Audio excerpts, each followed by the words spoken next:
تو ज़कात के जितने फ़िकी अहकाम व मसाइल हैं अल्हम्दुलिल्लाह ये सहीहुल असनाद अहदीस से साबित हैं और अक्सरियत पर इजमाए उम्मत है। और जब इजमाए उम्मत किसी मसले पर हो तो उससे किताब व सुन्नत से दलील की जरूरत नहीं रहती, क्योंकि इजमा खुद बहुत बड़ी दलील है। इस कुरान पाक की वाहिद अथेंटिसिटी इजमाए उम्मत ही तो है कि उम्मत ने अमली तवातुर के साथ इस किताब को नकल किया है।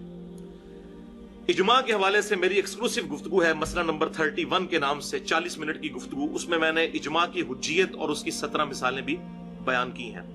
मैं नमूने के तौर पर 2 अहदीस बयान कर देता हूं जो मैंने उसमें भी बयान की। पहली हदीस मौकूफन अमीरुल मुमिनीन सैयदना उमर इब्न खत्ताब रज़ियल्लाहु ताला अन्हु का मुबारक कौल है।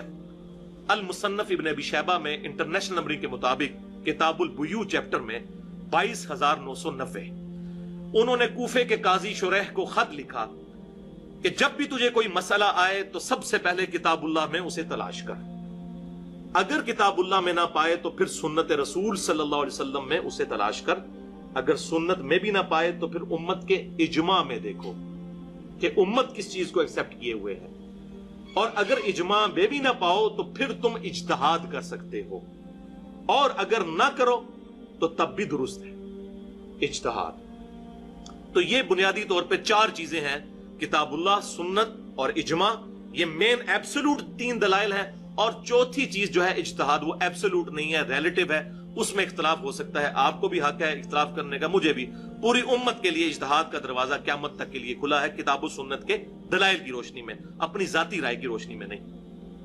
बहरहाल इसी तरीके से अल मुस्तदरक लिल हाकिम में सही सनद के साथ इंटरनेशनल नंबरिंग के मुताबिक किताबुल इल्म चैप्टर में 399 नंबर हदीस है। आप सल्लल्लाहु अलैहि वसल्लम ने इरशाद फरमाया, अल्लाह ताला मेरी उम्मत को कभी भी गुमराही पर जमा नहीं होने देगा, जमात पर अल्लाह का हाथ है।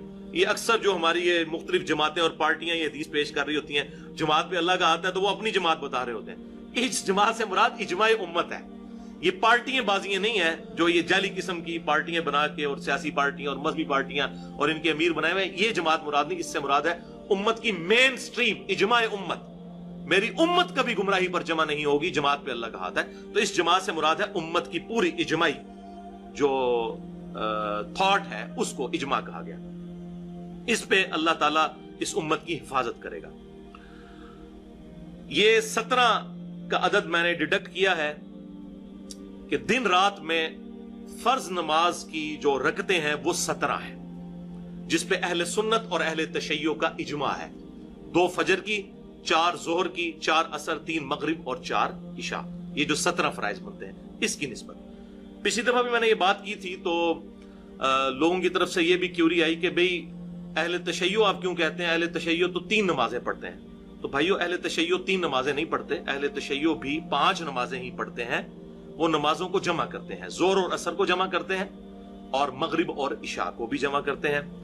तो जहां तक सफर का मामला है, बुखारी और मुस्लिम में दर्जनों अहादीस मौजूद है कि आप सल्लल्लाहु अलैहि वसल्लम सफर में हमेशा जोर और असर को जमा करते थे और मगरिब और इशा को, इसे जोहरैन और मगरिबैन कहा जाता है।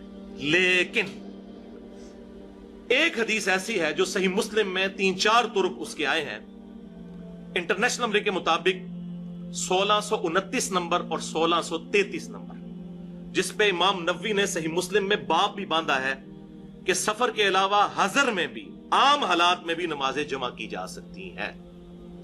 लेकिन ये अहले सुन्नत के लोग छुपाते हैं कि वो कहते हैं घाटे ना फिट हो जाए, फिर तो शिया से दलील पकड़ेंगे। बात अहले सुन्नत अहले तशय्यो की नहीं, बात इमाम कायनात सय्यदुल अव्वलीन वल आखिरीन शफीउल मुज़निबीन रहमतुल लिल आलमीन सय्यदुना व मौलाना इमाम आज़म मुहम्मद रसूलुल्लाह सल्लल्लाहु अलैहि वसल्लम की मानी जाएगी।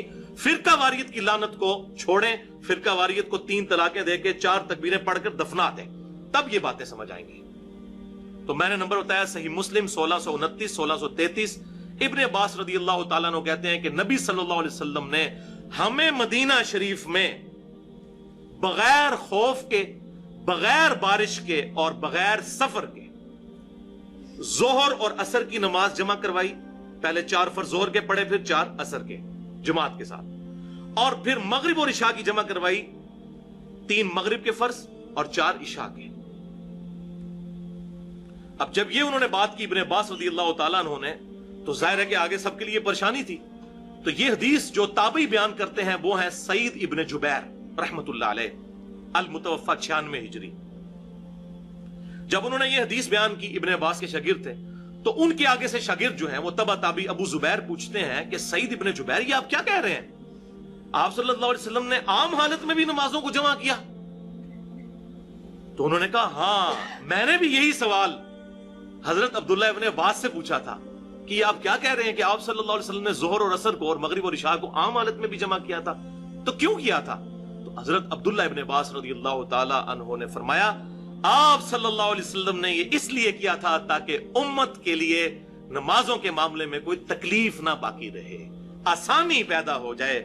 حریص علیکم بالمؤمنین رؤوف الرحیم، اللہ کے محبوب صلی اللہ علیہ وسلم مومنین کی جانوں سے بڑھ کر ان پر رحم فرمانے والے ہیں. لیکن مولویوں نے یہ فیسلٹی ہم سے چھین لی اور اسے شیعہ سنی کا مسئلہ بنا دیا.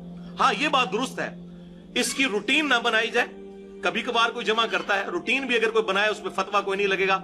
ایون اہل تشیع کی کتابوں میں بھی یہ لکھا ہوا ہے کہ افضل یہی ہے کہ پانچوں نمازیں الگ الگ وقت میں پڑھی جائیں. یہ صرف جائز ہے، ہم بھی یہی کہتے ہیں، افضلیت یہی ہے کہ 5 نمازیں الگ الگ وقت میں پڑھی جائیں. لیکن اگر کوئی ان کو جمع کر لیتا ہے، فجر کو الگ پڑھتا ہے، ظہر و عصر کو جمع کرتا ہے اور مغرب اور عشاء کو، تو یہ بالکل اہل سنت اور اہل تشیع کا اس پر بھی اجماع ہے. یہ میں نے اس حوالے سے کلیئر کر دیا کیونکہ یہ کافی سارے اس پہ کامنٹس لوگوں کے آ رہے تھے. میں نے کہا کہ اسے شروع میں ہی میں کلیئر کر دوں.